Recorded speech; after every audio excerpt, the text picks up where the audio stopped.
Thomas, Percy, and James were looking at the early morning sky. "Everyone's so much happier when springtime comes," said Thomas.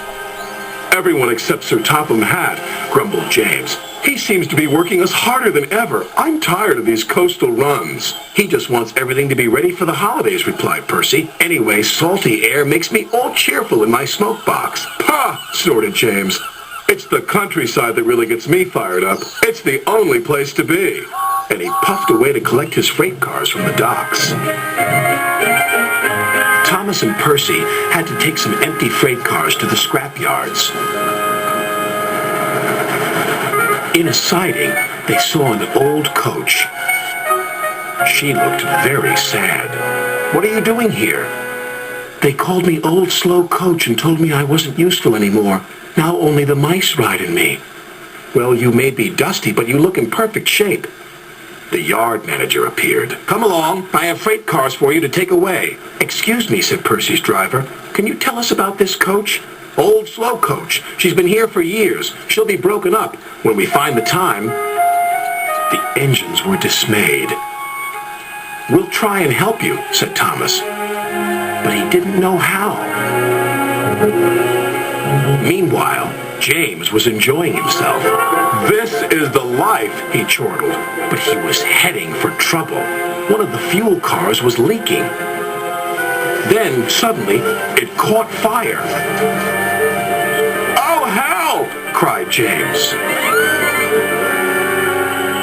They reached a siding, and his driver gave the alarm. "It's fuel, and it's dangerous!" As Thomas and Percy approached the junction, they saw the smoke and a guard waving a red flag. "Sparks from James's funnel have set the cars ablaze," he called. "The fire is under control, but it's quite a mess."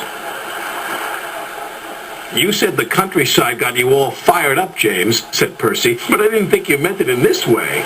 "Ha!" snorted James. "It was the stupid car's fault, not mine." "It's safe to proceed now," called a fireman. Thomas and Percy now felt sorry for James. It wasn't long before they reached the station.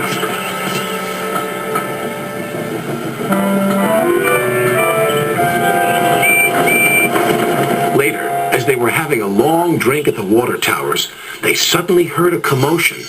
"What's the matter?" Thomas asked. "It's another fire at the workman's hut," replied Thomas's driver. "We better see what we can do."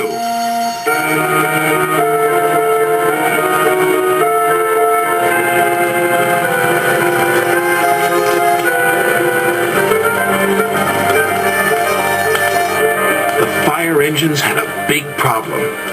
"We are completely out of water," cried a fireman. "We can't use seawater because it clogs our works. We'll just have to let that building burn." Then Thomas had an idea. "Why don't you use the water in our tanks? We've just refilled them." The firemen wasted no time. "You're very clever engines," chuckled their drivers. Soon the fire was out, but the hut where the workmen lived was destroyed. "The men can't sleep on the beach," said the foreman. "What about Old Slow Coach?" "She would be perfect for the workmen," said Percy. "Comfy, too," added Thomas. "What a good idea, Percy," said his driver. They phoned Sir Topham Hatt, who agreed.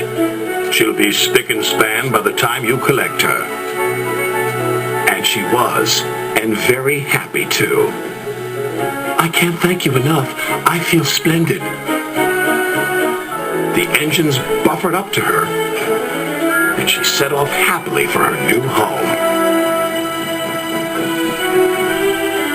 Everyone agreed there was nothing old or slow about Coach, and she will always be really useful indeed.